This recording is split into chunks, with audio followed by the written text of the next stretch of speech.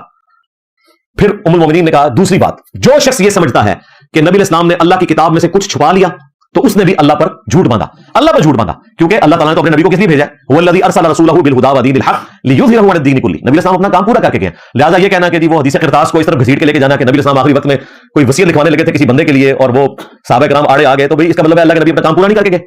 کہنا کیا چاہ رہے ہو, اللہ نے اپنے نبی سے اپنا کام پورا کروایا کیونکہ وہ آخری پیغمبر تھے. اور ہمارے استاد مولانا صاحب تو دلیر تھے نا, وہ کہتے تھے کہ اس روایت کے اندر میرا یہ عقیدہ ہے کہ حضرت ابوبکر کے لیے وصیت لکھوانے لگے تھے. وہ یعنی مولانا صاحب کہتے تھے حضرت ابوبکر کے لیے وصیت لکھوانے لگے تھے. امام بخاری کا بھی یہ موقف ہے, میں نے اس پہ تفصیل ویڈیو ریکارڈ کروائی ہے 3 گھنٹے کی, حدیث قرطاس پہ 55B مسئلہ وہ آپ دیکھ لیں. یہ ہو ہی نہیں سکتا کہ آخری پیغمبر دنیا سے چلے جائیں اور اپنا کام پورا نہ کر کے جائے. تو اما عائشہ کہہ رہی ہیں اس نے جھوٹ باندھا جس نے یہ کہا کہ نبی اسلام نے کچھ حصہ قرآن کا چھپا لیا, خاص بندوں کو بتایا, کچھ عام لوگوں کو بتایا. یہ صوفی بھی یہ کہتے ہیں نا جی ایک دین سینہ بسینہ چل رہا ہے, ایک وہ جو کتابوں میں ہے, ہم صرف کتابوں سے نہیں لیتے سینہ بسینہ لیتے ہیں.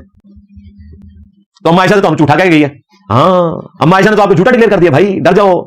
وہ کہہ رہی ہے کہ ایسا شخص جھوٹا ہے اور اللہ پہ جھوٹ باندھا ہے جو کہہ رہا ہے کہ نبی اسلام نے کوئی خاص بات کسی خاص بندے کو بتائی. بلکہ مولا علی کے بارے میں بخاری مسلم میں آتا ہے, ان کو کسی نے کہا کہ آپ کو رسول اللہ نے کوئی خاص ایسی باتیں بتائی ہیں جو باقی امت کو نہ بتائی. انہوں نے کہا وہی بتایا, قرآن دیا. ہاں فہم قرآن ہر بندے کا اپنا حصہ ہے. البتہ ایک صحیفہ انہوں نے نکالا, شکر ہے نکال کے دکھا دیا اور بتایا اس میں لکھا ہوا ہے, اس پہ بزرگوں پہ لعنتیں بیٹھی ہوئی ہیں. ہاں جو اپنے باپ کا نام بدلے اس پہ اللہ کی لعنت, اللہ کے فرشتوں کی لعنت, تمام لعنت کرنے والوں کی لعنت.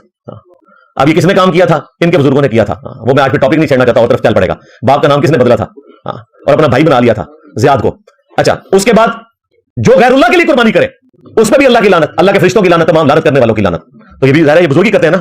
اچھا اس کے بعد جس نے مدینے میں بدعت کو جاری کیا اس پہ بھی اللہ کی لعنت, اللہ کے فرشتوں کی لعنت, تمام لعنت کرنے والوں کی لعنت. لعنت بھیجی ہوئی ہے. مدینے میں بدعت کو کس نے جاری کیا, جس نے مدینے کو حلال کر دیا, یزید کی فوج. تو اس صحیفے میں یہ 3 لوگوں پہ لعنتیں لکھی ہوئی تھی اور کچھ قیدیوں کے احکام لکھے ہوئے تھے کہ مسلمان قیدیوں کے ساتھ کیا کرنا ہے اور نان مسلم قیدیوں کے ساتھ آپ نے کیا کرنا ہے. ظاہر مولا علی کو اس کی ضرورت تھی نا, جنگ صفین میں مسلمان قیدی بننے تھے نا, تو مولا علی کی ضرورت تھی, وہ ان کو لکھوا دی. باقی اس کے علاوہ کوئی ایسی چیز نہیں تھی. اما عائشہ کہہ رہی ہے وہ شخص جھوٹا ہے جو یہ کہتا ہے کہ جی نبی اسلام نے کچھ خاص حصہ خاص لوگوں کو بتایا. حجۃ الوداع پہ آپ نے اعلان کیا کہ میں نے کیا اپنے رب کا پیغام پہنچا دیا. بخاری مسلم میں آتا ہے یوم النہر کا خطبہ, سب نے کہا تھا نا بلا یا رسول اللہ. کوئی کھڑا ہوا ہے کہ یا رسول اللہ خاص گل منو دسیے میں لوگوں کو دس دیں, کسی نے نہیں کہا. منافقین کے نام بتائے حذیفہ ابن یمان کو, وہ دین کی ضرورت ہی نہیں تھے, وہ حضور کا اعراض تھا. کیونکہ حذیفہ ابن یمان اور عمار بن یاسر نے نبی اسلام کی جان بچائی تھی. مسند احمد میں آتا ہے غزوہ تبوک سے واپسی پہ جب آپ پہ قاتلانہ حملہ ہوا تھا تو بخاری میں آتا ہے آپ کو نام بتا دیے, بس ان کی دل جوئی کے لیے. وہ نام ہمیں پتا ہو نہ پتا ہو, دین پہ کوئی فرق نہیں پڑتا, دین آپ بتا کے گئے. تو عائشہ کہتی ہے کہ وہ شخص جھوٹا ہے جس نے کہا کہ رسول اللہ نے دین کا کچھ حصہ, قرآن کا کچھ حصہ چھپا لیا تھا. پھر انہوں نے قرآن کی آیت پڑھی یا ایھا الرسول بلغ ما انزل الیک من ربک وان لم تفعل فما بلغت رسالتہ. اے رسول جو آپ کی طرف وحی ہوا نازل ہوا وہ پہنچا دیں, اور اگر آپ نے نہ پہنچایا تو آپ نے رسالت کا حق ادا نہیں کیا. یعنی نبی علیہ السلام نے اگر کوئی خاص بات خاص بندے کو بتائی ہے جو دین سے متعلق تھی, باقیوں سے چھپا لی اور سینہ بسینہ وہ آ رہی ہے, تو پھر رسالت کا حق ادا نہیں کیا, اللہ رسول پہ جھوٹ باندھ رہا ہے. لوری پوری تصوف فارغ ہو گئی ہے, وڈ ماری اما نے پوری تصوف, وہ کھڑی اس کے اوپر ہے کہ سینہ بسینہ علم آتا ہے. انجینئر صاحب کتابیں تو شیطان نے بہت پڑھی, پتہ نہیں شیطان نے کتابیں پڑھی ہیں اس زمانے کیڑی کتاب نازل ہوئی سی شیطان نے پڑھی ہے جی. علم تو شیطان کو بھی بہت سی, کسی جگہ نے لکھا. ہمارے استاد پیر نصیر الدین نصیر نے کتاب لکھی ہے کیا ابلیس عالم دین تھا. انہوں نے ان جعلی مولویوں کو رگڑا لگایا کہ ابلیس کو عالم کہتے ہو تو جاہل تھا. کہاں لکھا ہوا ہے کہ وہ بہت بڑا عالم تھا, کون گلا. اصل میں یہ علم سے جیلسی کا شکار ہوتے ہیں تو علم والوں سے نفرت کے لیے انہوں نے کہا ابلیس بہت بڑا مولوی سی, وہ پھر تواڈے فرقے دا سی. ہاں اسی فرقے میں بندے ہی نہیں ہیں, تواڈے بڑا سی. تیسرا سیدہ عائشہ نے کہا جو شخص یہ کہے کہ آپ اس بات کی خبر دیتے ہیں کہ کل کیا ہوگا تو اس نے بھی اللہ پر بہت بڑا جھوٹ باندھا, کیونکہ اللہ فرماتا ہے قل لا يعلم من في السماوات والارض الغیب الا اللہ. اے نبی تم فرما دو کہ آسمان اور زمین میں غیب کو کوئی نہیں جانتا سوائے اللہ کے. لو جی ختم کام. اور یہاں پہ اگر آپ علم الغیب نہ مانے نا نبی الاسلام کے لیے جو یہ کلیم کرتے ہیں تو آپ پہ 298 سی لگوائیں گے یہ. اور اما کیا کہہ رہی ہیں جو یہ کہے نا کہ نبی علیہ السلام کل کا حال جان لیتے تھے تو اس نے اللہ پہ جھوٹ باندھا. ہاں وہی کے ذریعے جان لیتے تھے, یہ بات بالکل ڈفرنٹ ہے. خود سے جان لینا, کمپیٹنسی حاصل کر لینا, یہ اللہ کی خاصیت ہے کہ اللہ جانتا ہے. یہ کوئی کمپیٹنسی نہیں کہ آپ حاصل کر لیں. مثلا اگر کوئی شخص تندور میں روٹیاں لگانے کا طریقہ سیکھ لے, پیڑا کرنے کا طریقہ سیکھ لے, تو آپ سیکھ سکتے ہیں. علم غیب کوئی اس طرح کی کمپیٹنسی نہیں, کوئی شخص حاصل کر لے اور اس کے بعد وہ جو چیز چاہے وہ حاصل کر لے. نہیں, جب اللہ چاہے گا تو بتا دے گا. اس علم غیب کو ماننا ہمارا عقیدہ ہے, اس علم غیب کا انکار کرنا تو کفر ہے. وہ قرآن میں واضح ہے, وما كان الله ليطلعكم على الغيب ولكن الله يجتبي برسله من يشاء. اللہ کی شان نہیں کہ تمہیں غیب پر اطلاع دے, بلکہ اپنے رسولوں میں سے جسے چاہتا ہے وہ چن لیتا ہے. تو انبیاء پہ جو غیب کی خبریں آتی ہیں وہ آگے پہنچاتے ہیں, خود نہیں غیب جانتے ہیں. ذہن میں رکھیے گا. یہ کہیں گے ہم بھی, ہمارا کون سا عقیدہ ہے؟ آپ کا عقیدہ ہے بھائی, آپ تو عبد القادر جیلانی کے بارے میں بھی کہتے ہو کہ سیدھا غوثیہ میں لکھا ہے کہ قیامت تک جتنے دن اور راتیں آئیں گی اور جتنی دفعہ سورج طلوع ہوگا وہ مجھ سے پوچھ کے ہوگا اور مجھے خبر دے گا. آپ تو بابوں کے لیے مانے ہو کہ پوری کائنات کو ہتھیلی پہ ایسے دیکھتے ہیں جیسے رائی کا دانہ. تو پھر میں نے ان کو پھکا دیا ہے کہ اگر یہی بات ہے تو عبد القادر جیلانی نے لوح محفوظ پہ رسول اللہ کی نماز کا طریقہ بھی دیکھ لیا ہوگا, اس لیے اور فلیدین کرتے ہیں. میری ویڈیو سے متاثر نہیں سمجھے. لو سامو, عبد القادر جیلانی پوری کائنات کو دیکھتے تھے ہتھیلی پہ رائی کے دانے کی طرح. لوح محفوظ سے پڑھ کے بتا دیتے تھے کہ اس عورت کے 7 بچے ہوں گے, یہ بے اولاد ہوگی. تو لوح محفوظ پہ انہوں نے سب سے پہلے نماز کا طریقہ بھی پڑھا ہوگا نا, اس لیے انہوں نے فلیدین شروع کر دیا تھا. ان کو تو بخاری مسلم پڑھنے کی ضرورت نہیں تھی, اگرچہ انہوں نے بخاری مسلم سے نماز کا طریقہ لکھا ہے. فلیدین رکوع میں جاتے وقت اور رکوع سے اٹھتے وقت علم انہوں نے بخاری مسلم سے ہی حاصل کیا, انہوں نے حوالے دیے ہیں. ایون کشف الماجوب میں بھی بخاری مسلم کے حوالے موجود ہیں. دیکھیں ہمارے بابے وہ ہیں کہ ان کے بابوں کو بھی ہمارے بابوں کو ماننا پڑتا ہے. ہم ان بابوں کو مانتے ہیں جو کتابوں کو مانتے ہیں. ہاں تو ہم بابا لیس نہیں ہیں, ان کے بابوں کو نہیں مانتے. ہمارے بابوں کے بغیر تو یہ بابے نہیں چل سکتے. تو ان بابوں نے بھی اپنی کتابوں میں انہی کتابوں کے ریفرنس دیے ہوئے ہیں. کنٹریبیوشن ان لوگوں کی ہے جن کی حدیث کی کتابیں, اور آپ کو یہ کہتے تھے جو فلیدین شروع کرتا ہے وہ قادیانی ہو جاتا ہے. یہ گالی رکھی ہوئی تھی. تو میں نے آگے بتایا قادیانی تو حنفی ہیں, ان کے بھائی ہیں, حنفی بریلوی, حنفی دیوبندی, حنفی قادیانی. عقیدے میں نہیں میں بریلوی دیوبندی کو قادیانی کہہ رہا, فقہ میں ہے یہ حنفی, جس طرح کے قادیانی بھی حنفی ہیں. ان کے تو نام نہاد خلیفہ کی ویڈیو ہے کہ ہم حنفی ہیں.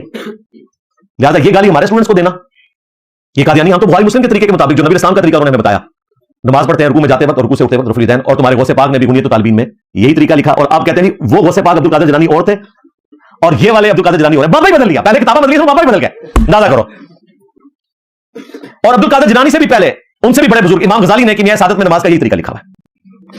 اپنے بابوں کو بھی نہیں مان رہے, اور یہ والے آپ کے لیے ہیں, ہمیں کوئی غرض نہیں. ہمارے لیے تو کوئی یہ چیز امپورٹنس ہی نہیں رکھتی.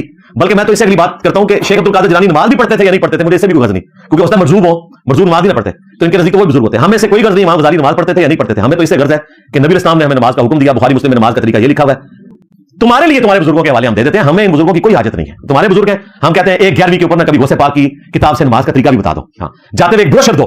یہ جو بروشر بانٹتے ہیں انہوں نے میرے اوپر قادیانیت کا الزام لگاتے ہیں, اس کی بجائے نا ایک دفعہ فوٹو کاپی کرا کے نماز کا طریقہ 11ویں کے ساتھ نا الوے کی پلیٹ کے اوپر نا ایک جو ہے نا ایسا کاغذ رکھو جس کی چکنائی بھی اس کے ساتھ ڈسٹرب نہ ہو, اور اس کی رائٹنگ نہ ڈسٹرب ہو, چکنا کاغذ رکھ لو اور وہ گفٹ دو, تاکہ کم از کم عبد القادر جیلانی کی نماز کا طریقہ پڑھ لیں, انہیں پتہ چلے کہ غوث پاک کے نام کے اوپر کیا دھوکہ دیا ہوا ہے اپنے عوام کو. لیکن عائشہ نے یہ عقیدے تینوں بتا دیے, اور اس میں وہ عقیدہ بھی کلیئر ہو گیا دیدار مصطفیٰ صلی اللہ علیہ وآلہ وسلم سے ریلیٹڈ.